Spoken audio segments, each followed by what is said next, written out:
안녕하세요. 역사가 뚫린다. 성경이 보인다. 역사 드라마로 있는 성경 신약편. 이제 사도행전 중심으로 신약성경 후반부 스토리를 따라가고 있는데, 사도행전 본문은 이제 마쳤고요.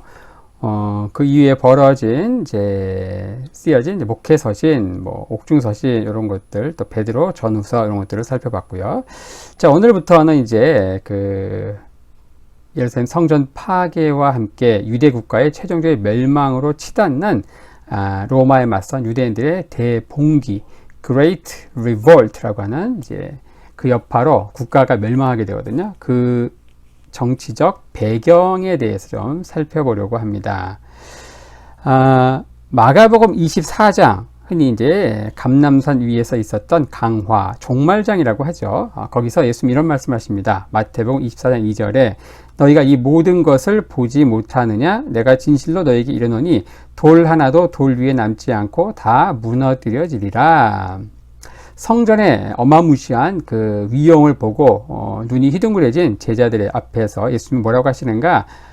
저게 다 무너져서 돌 하나도 돌 위에 남지 않고 다 무너질 것이다. 이런 얘기를 합니다. 그러니까 성전 파괴, 그리고 국가적인 유대 국가의 멸망, 이런 것들에 대한 강력한 예언의 말씀인데, 자, 예수님은 자신이 십자가를 지기 위해서 골고다 언덕을 향해 가시면서도 울고 있는 여인들을 보면서 알쏭달쏭한 말씀을 하십니다.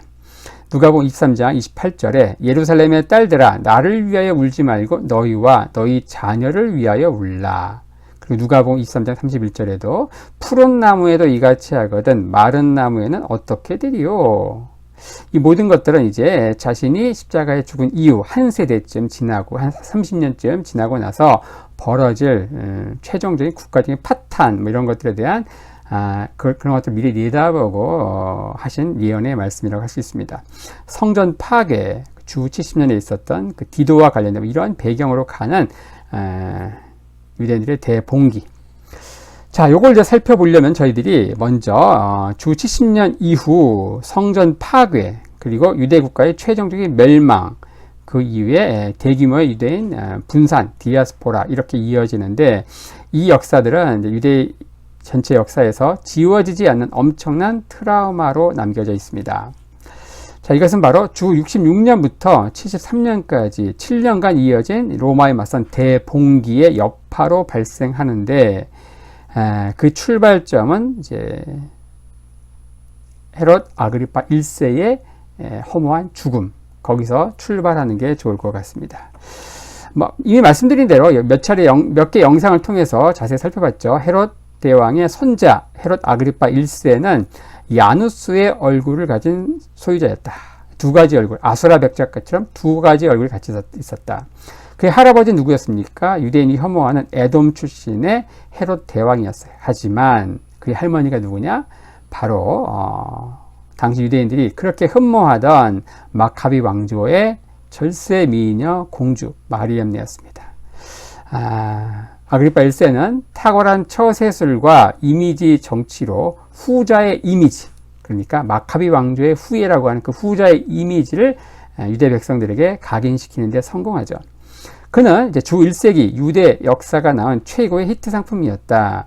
그 당시 로마의 황제였던 이제 3대 황제 가이우스, 4대 황제 클라우디우스 황제의 막후 실력자로서 최측근으로서 영향력을 이제 행사했기 때문에 더욱 그러하죠. 그래서 오늘날 예루살렘에 재래시장, 우리 남대문 시장과 같은 이제 마카네 예후다라고 시장이 있는데 거기를 가로지르는 길이 뭐냐? 이 아그리파의 이름을 따서 아그리파스라고 합니다. 유대인들은 이 아그리파 1세를 통해서 과거 그 찬란했던 마카비 독립왕조의 영화가 재현될 것을 강력히 희망했죠. 그리고 그것이 실현될 가능성도 상당히 농후했다. 3, 4대 황제의 최측근이었고, 하지만 그가 일찍 요절하면서 주 44년 고작 7년의 짧은 통치를 마감하고 50대 나이에 급사하자 유대 땅은 경랑의 시간으로 들어갑니다. 이것은 곧 언제 터질지 모르는 시한폭탄 그리고 폭풍전야 같은 상황이 되지요. 자, 아그리파 2세와 로마의 후기 총독들. 자, 헤롯 아그리파 1세가 허무하게 죽고 당시 황제였던 클라우디우스는 그의 아들 아그리파 2세에게 아버지의 왕국을 통째로 물려주고자 했지만 힐러들의 강력한 반대로 뜻을 이루지 못합니다. 헤롯 아그리파 1세에게는 이제 당시 미성년이었던 17세였던 외아들 아그리파 2세가 있었고 3명의 딸 버니게, 마리암네, 드루실라가 있었죠. 이 드루실라는 유대 땅의 총독으로 오는 벨리스 총독의 부인으로 또 등장하기도 합니다. 아버지가 죽을 당시 로마에서 조기 유학 중이던 이제 아그리파 2세는 왕국을 다 받지 못하고, 하지만 시간이 지나면서 조금씩 왕국을 점차 확장하면서 받게 되는데, 한번 지도 함께 보면은요, 자, 주후 50년 처음 받은 지역이 요 지역입니다. 요 지역. 그리고 53년에 받은 지역이 이제 요 지역이죠. 53년. 그리고 54년에 받은 지역이 여기입니다. 여기. 자, 결국 하지만 뭡니까?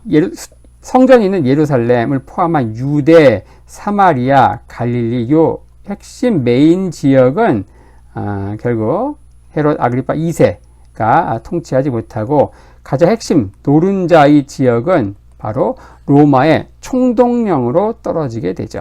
헤롯 아그리파 1세가 죽고 나서 그 아들이 통째로 왕국을 다 받은 게 아니고, 처음엔 조그만 요 지역, 그리고 점진적으로 조금씩 받지만 어때요? 짜투리 땅을 받은 것이고, 가장 핵심 지역인 유대, 사마리아, 갈릴리, 특별히 성전이 있는 예루살렘 포함된 유대 지역, 이 지역이 로마 총독령으로 떨어진다는 거예요. 그리고 해변에 있는 가이사랴 여기에 로마 총독부가 있었다는 것이죠.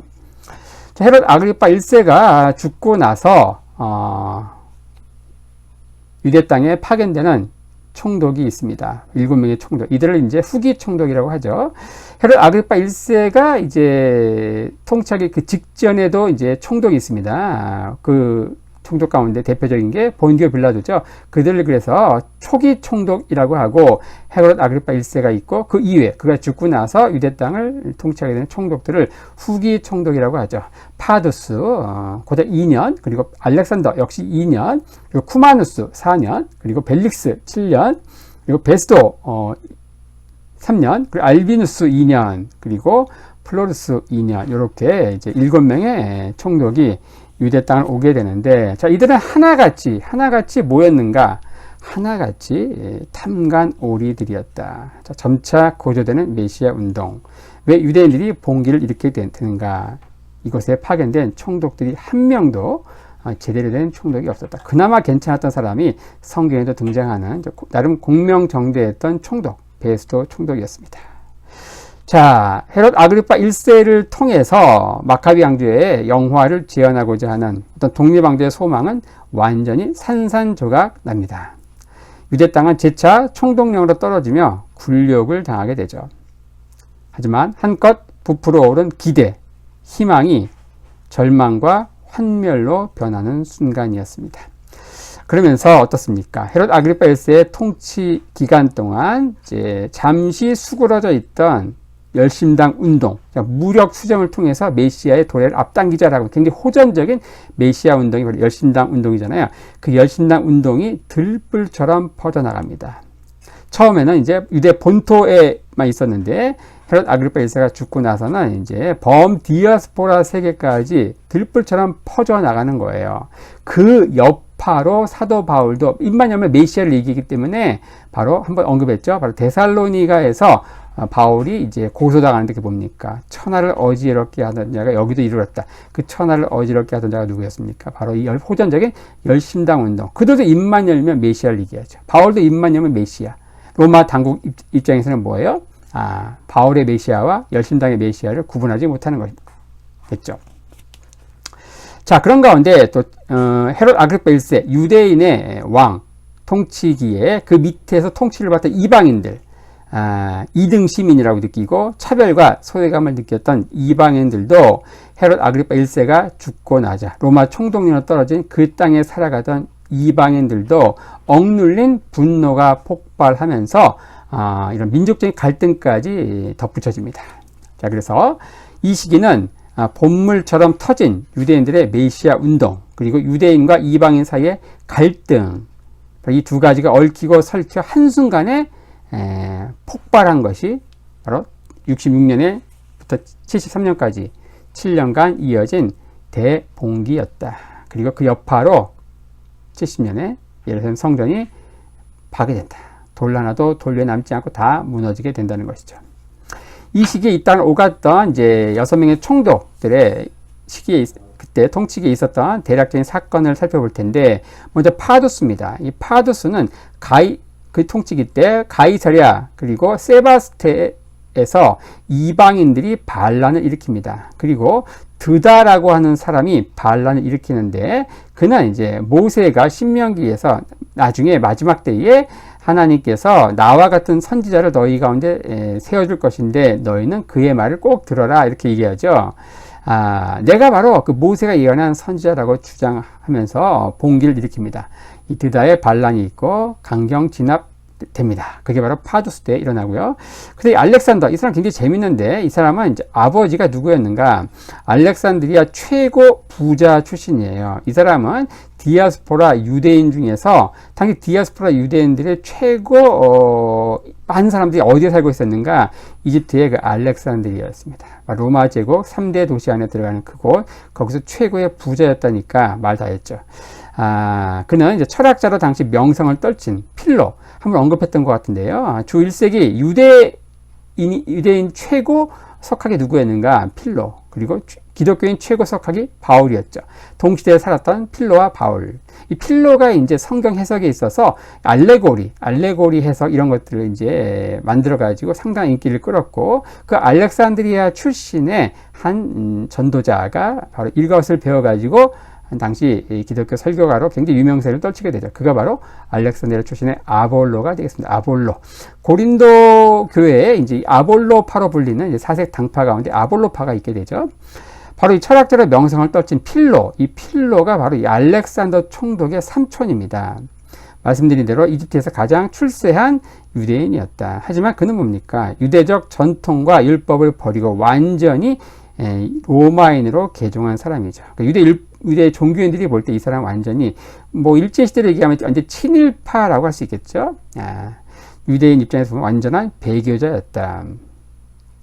자, 그 다음에 이제 쿠마누스 총독 때에 재미난 일이 벌어집니다. 굉장히 중대한 일이 연거푸 발생하는데, 한 6월절에 로마 병사가 바지를 다 내리고 순례객들 앞에서 하체의 은밀한 부분을 노출시키는 사건이 벌어집니다. 여기서 나온 게 바바리맨, 하의 실종, 이런 것도 여기서 나오는 것 같아요. 유대인들은 이제 병사의 처벌을 요구하면서 시위를 벌이죠. 하지만 총독은 군대를 집결시킵니다. 그러자 겁에 질린 순례객들은 서로 먼저 도망치려다가 무려 2만 명이 압사당하는 사건이 벌어집니다. 그리고 또 6월절에 갈릴리의 순례자들이 사마리아 지방을 통해서 내려오다가 피살되는 사건이 벌어집니다. 하지만 이 총독은 사마리아인들로부터 뇌물을 받고 사건을 그냥 적당히 무마해버리죠. 그러니까 열심당원들이 직접 그 사마리아 마을을 가서 직접 보복 조치를 하죠. 총독은 열심당원에 대해서 군사력으로 맞대응하게 되죠. 당시 왕이었던 아그리파 2세가 황제를 설득해서 황제에게 직접 탄원하죠.